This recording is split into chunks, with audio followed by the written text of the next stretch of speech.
বলে কাবলা কিনতে আসছি, কেউ বলে কাবলা দিতে আসছি। এখানে আমরা একদিনের জন্য নিজেকে বিক্রি করে দিছি 800 টাকা বাজারে।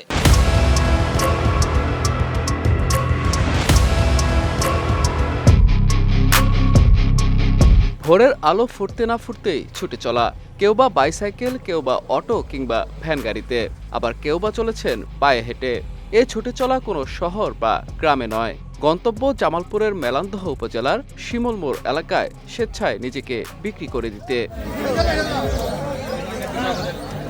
প্রায় এক যুগ ধরে প্রতিদিন ভোরে শিমুলমোড় এলাকায় বসে শ্রমজীবীদের এই হাট। দেশের বিভিন্ন জেলা থেকে নিম্ন আয়ের মানুষ এখানে আসেন শ্রম বিক্রির জন্য। কেউ বা আসেন অভাবের তাড়নায়, আবার কেউ বা আসেন পরিবারের চাহিদা মেটাতে। খরিদ্দার এসে পছন্দ মতো লোক, সংখ্যা ও দাম বললে নির্দিষ্ট একটি কাজ বা পুরো দিনের জন্য নিজেকে বিক্রি করে দেবে এই মানুষগুলো। আর এভাবে বিক্রি করতে পারলে তবেই হবে তাদের পরিবারের খাওয়া পড়ার ব্যবস্থা।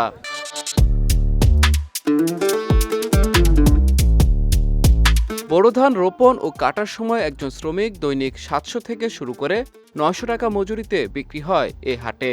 প্রতিদিন এ হাটে 1000-এরও অধিক শ্রমিকের শ্রম বিক্রি হয়। মেলান্দ বাজারে শ্রমিকের হাট বসে। এখানে আমরা একদিনের জন্য নিজেকে বিক্রি করে দিছি 800 টাকা বাজারে। অনেক দূর ঠাগাইছি, আইতে 3টার সময়ছি কামলা বিক্রি করার জন্য। তাছাড়া আঙ্গের কোনো উপায় নাই। এখানকার ভাবি সংসারে এখানকার আমি কাজ দেয়, পেট দেয়, আমি আসছে বুঝছেন। হাটে জটলা করে দরদাম করেন শ্রমিক নিতে আসা ব্যক্তিরা।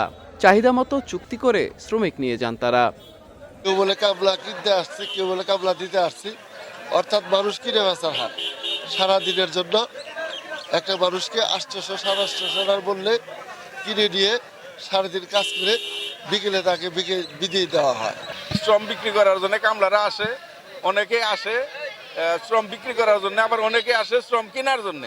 এই মানুষ কেনাবেচার হাট চলে ভোর 4টা থেকে ভোর 6টা পর্যন্ত। এই সময়ের মধ্যে কেউ নিজেকে বিক্রি করতে না পারলে ফিরে যেতে হয় শূন্য হাতে।